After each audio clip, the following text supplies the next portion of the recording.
Assalamualaikum warahmatullahi wabarakatuh. Alhamdulillahi rabbil alamin. Wa bihi nasta'in wa ala umuri dunya waddin.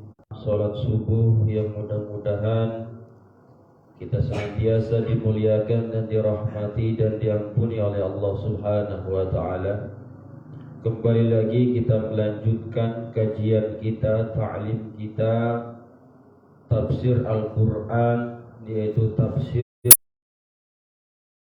yaitu kita memasuki di ayat yang ketiga. Alladzina yu'minuna bil ghaibi wa yuqimunas sholata.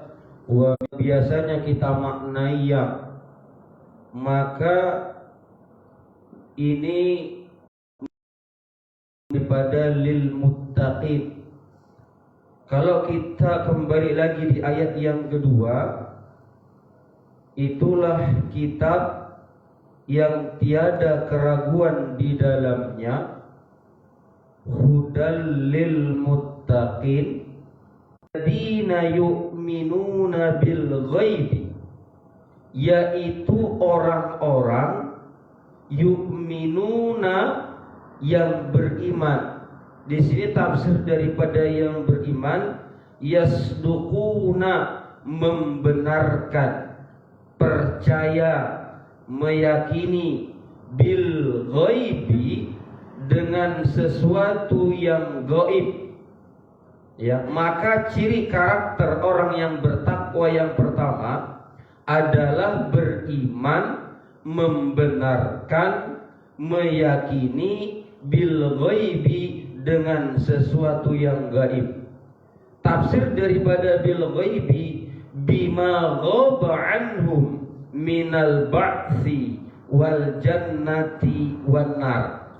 Sesuatu yang gak nampak terhadap mereka, sesuatu yang abstrak terhadap mereka, minal ba'thi daripada hari kebangkitan, wal jannati surga, wan nari dan neraka. Hadirin jamaah salat subuh yang dimuliakan dan dirahmati oleh Allah Subhanahu wa ta'ala.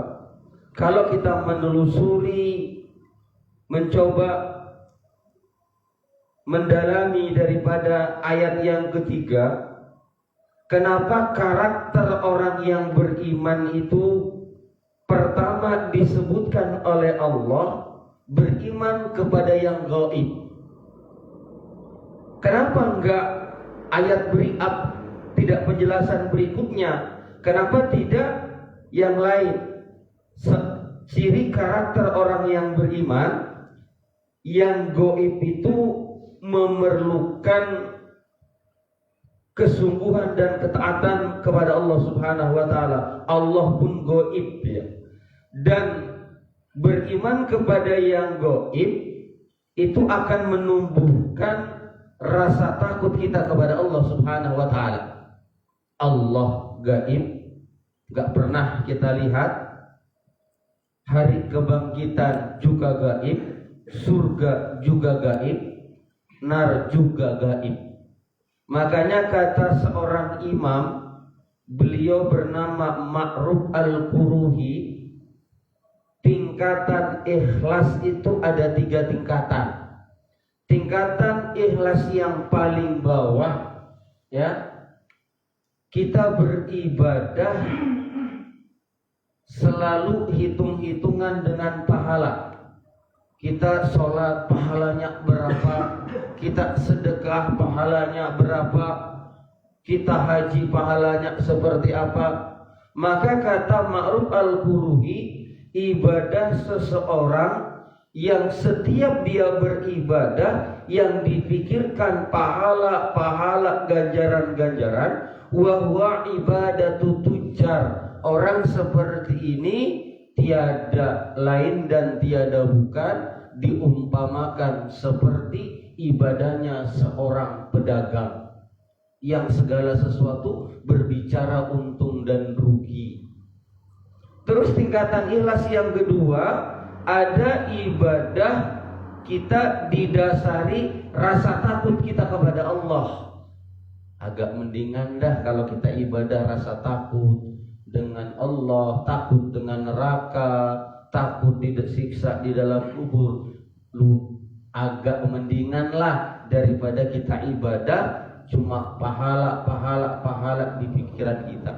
Tapi kata Ma'ruf al-Quruhi, ibadah seperti ini layaknya seperti ibadah seorang hamba yang takut kepada majikan.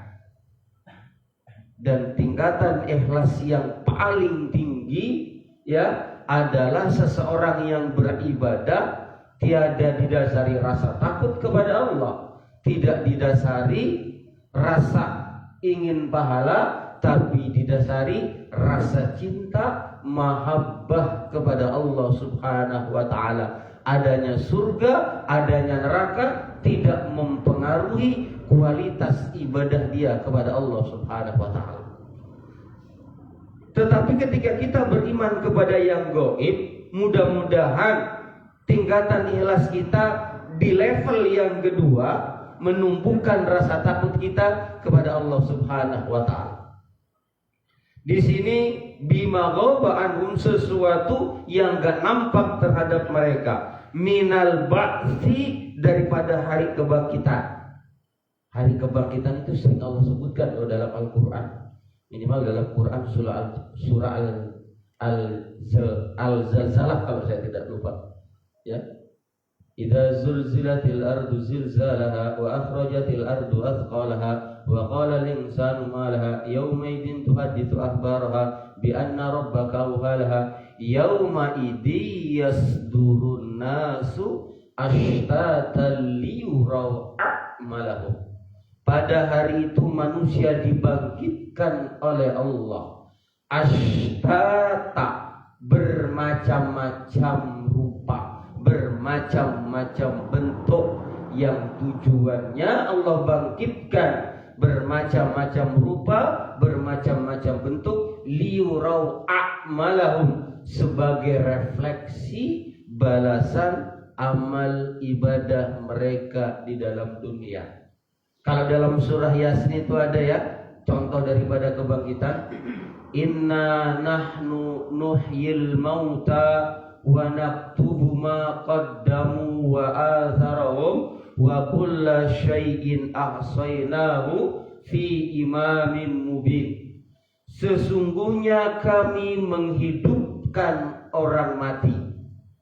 Tafsir Hamami yang khusus menjelaskan tafsir surah Yasin, ada 2 kali Allah menghidupkan orang mati menurut tafsir Hamami tafsir Yasin.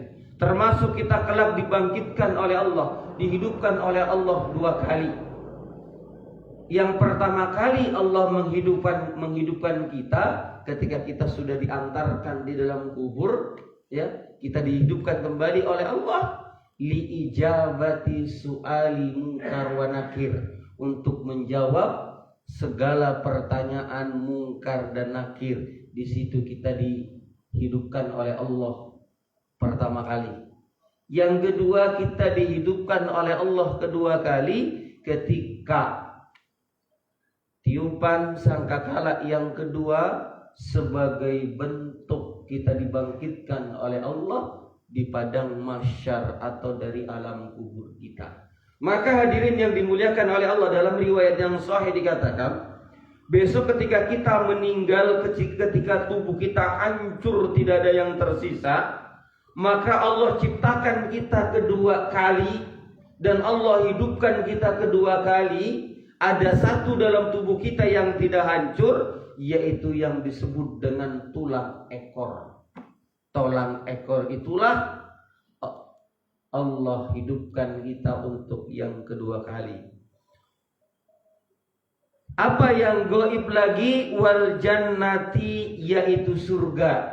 Ya, kalau berbicara surga luar biasa dalam Quran. Kalau tidak salah Pak Rusman, kalau saya salah tolong tegur saya, dalam Quran surah Muhammad ayat 15, ya. Allah gambarkan surga itu ada 4 air. Ya, ada 4 sungai.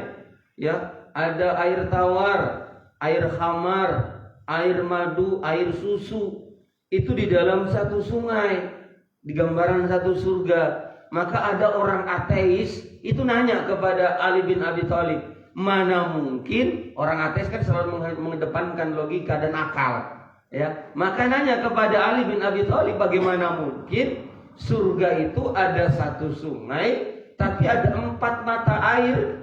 Maka Ali bin Abi Thalib menganalogikan di dalam tubuh kita itu kepala. Di dalam satu kepala kita, sadar tidak sadar, mau tidak mau, itu ada 4 airan. Ada 4 cairan yang keluar dari kepala kita. 1 air liur, air hidung, air mata, dan air telinga. Satu kepala ada 4 cairan yang keluar dari kepala kita. Kemudian wanar, yaitu neraka. Kalau kita bahas neraka begitu panjang, ya. Setidak-tidaknya Nabi mengajarkan dan menghabarkan kepada kita dalam satu riwayat yang sahih tentang neraka. Inna adna adaban min ahlin nar yanta'ilu bina alaihi yagli dimaguhu min hararatin na'laih. Hadirin yang dimuliakan oleh Allah, siksa yang paling ringan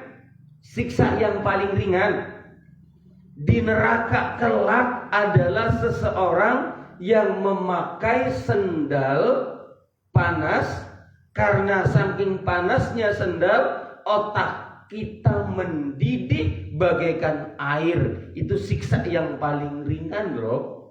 Ya. Sementara dalam riwayat yang lain, kalau demikian Pak Ustadz, apa bedanya api di neraka dan api di dunia?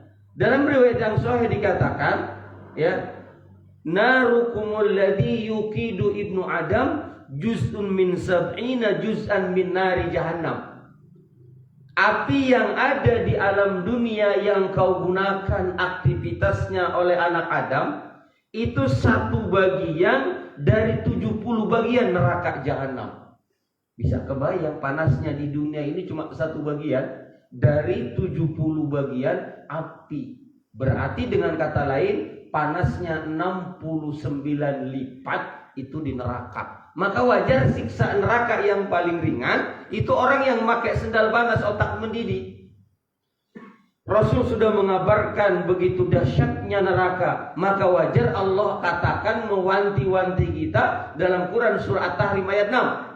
Ya ayyuhalladzina amanu qu anfusakum wa ahlikum nara wa quduhan nasu wal hijarah. Hai orang-orang yang beriman, jaga diri kita. Jangan sampai masuk ke dalam neraka. Karena neraka itu pedih, neraka itu dahsyat. Yang saya katakan tadi, siksa yang paling ringan. Pakai sendal, otaknya mendidih. Setelah diri kita jaga, jangan lupa kita punya istri, kita punya anak, kita punya keluarga. Maaf hadirin yang dimuliakan oleh Allah, maaf nih. Kadang-kadang kita saking sayangnya sama anak kita, saking sayangnya sama istri kita, terutama anak kita. Kadang-kadang Pak, ketika anak dipukul di sekolah, ya Pak, ketika anak itu dipukul di sekolah sama gurunya, dipukul ini dalam hal tarbiyah untuk pendidikan. Kadang-kadang di antara kita nggak nerima datang ke sekolah, ya, ngomong bersih tegang kepada orang yang memukul anak kita. Tetapi pernahkah memikirkan bagaimana nasib anak kita besok di neraka atau di surga? Urusan dunia kita nggak terima ketika anak kita dianiaya, dipukul orang. Tapi relakah anak kita kelak terpanggang, terbakar di dalam bara api neraka? Yang siksa neraka tadi itu, yang pakai sendal panas, otaknya mendidih. Maka mari kita jaga diri kita, keluarga kita, mudah-mudahan dijauhkan oleh Allah dari siksa neraka jahanam. Makanya kan kita kalau dalam Muhammadiyah diajar, yang pertama adalah sebelum, ketika, setelah tasyahud akhir, ya, dan yang kedua di sujud terakhir. Itu tempat yang mustajab Allah. Kalau saya jelaskan dalil-dalilnya terlalu panjang. Minimal sebelum salam ada doa yang diajarkan oleh Nabi sebagai bentuk ikhtiar kita, ya, usaha kita agar kita terhindar dari siksa neraka jahanam. Allahumma inni a'udzu minal masihid dajjal. Ini doa, ya. Mudah-mudahan kita mampu mengamalkan. Wa yuqimunas shalah, dan orang-orang yang mendirikan sholat. Kalau kita bahas sudah terlalu panjang, kita masih di ayat alladzina yu'minuna bil ghaibi wa yuqimunas shalah, yaitu orang-orang yang mendirikan sholat. Nanti kita bahas di setiap ayat sholat. Kenapa kalimat ini selalu di kalimat aktif, ya? Kenapa enggak koma yakum tapi yuqimu? Asal katanya aqoma yuqimu, mendirikan. Apa bedanya melaksanakan dan mendirikan sholat? Bahkan Nabi mewanti-wanti, ada orang loh yang korupsi di dalam sholat, ada orang loh yang mencuri di dalam sholat. Siapa mereka yang mencuri, yang korupsi di dalam sholat? Nanti kita bahas masih di ayat yang kedua, ayat ketiga, alladzina yu'minuna bil ghaibi wa yuqimunas shalah wa mimma razaqnahum yunfikun. Mudah-mudahan yang sedikit ini membawa manfaat buat kita semua. Mudah-mudahan diri kita, keluarga kita, istri kita, anak-anak kita dijadikan oleh Allah anak yang soleh dan solehah, istri kita dijadikan oleh Allah istri yang solehah, sehingga kita semua terhindar dari siksanya nerakanya Allah subhanahu wa ta'ala amat pedih. Demikian yang dapat saya sampaikan. Lebih dan kurangnya mohon maaf yang sebesar-besarnya. Saya akhiri, nun wal qalami wa ma yasrun. Assalamualaikum warahmatullahi wabarakatuh. Waalaikumsalam.